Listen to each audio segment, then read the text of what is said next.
now tuned in to Zone Out TV.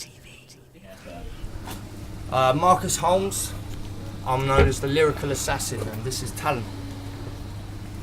It seems apparent to me that this planet is full of talent. I try to grab it with my talents, but I can't maintain the balance. It's creativity or malice, and I feel like a fallacy amidst all the ballast in a sea of fallacies and screaming anarchists.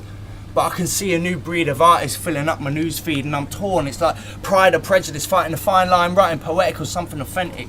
But I find myself muted, or rather unsuited for a life of deadlines, trying not to sound stupid. So I've been craving romance and hating on Cupid. It's stupid.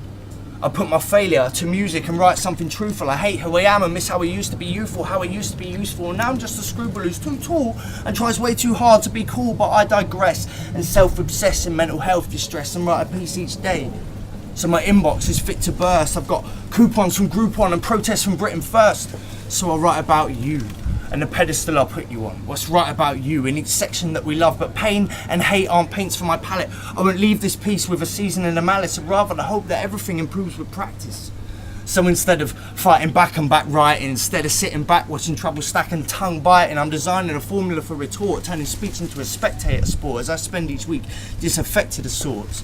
I'm immune to the rude kind of dudes, abusing the booze, living with nothing to lose. So like a sheep, I think in bars, and like a sheep, I drink in bars. And while I smell like a farm, maybe lacking in charm, there's still no cause for alarm. I mean you no harm. You see, the worst thing we would do if we had just met is try and rope you into some kind of poetry set, performing my pieces, late night waiting for pizzas, debating the issues of the species, talking feces, or chatting shit, as the kids say, reminiscing from things back in the day, what things cost, what life's got in store.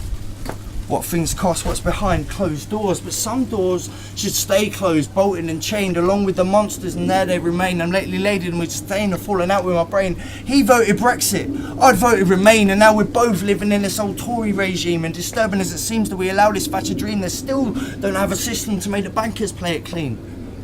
So while they're cleaning out the banks and they're pulling down our pants with the likes of them in charge, well, we never stood a chance. We still get outraged at those terrorists in France, that Westminster facade that cost a good man his life, defending those bastards from a man with a knife, and they have the cheek to continue their bickering. Their behaviour is sickening, and it's time for a reckoning. Investigations are beckoning, and Theresa's solution is to call an election in?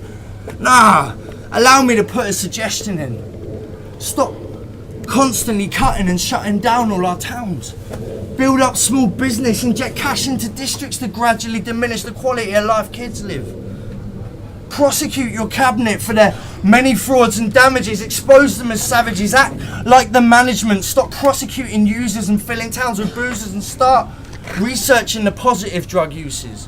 You can't judge the vice a person chooses, but provide a safe service for recluses to use and abuse until the drugs diffuses. This is just a handful of notions. It's not a magic potion, but it's a damn sight better than your final solution.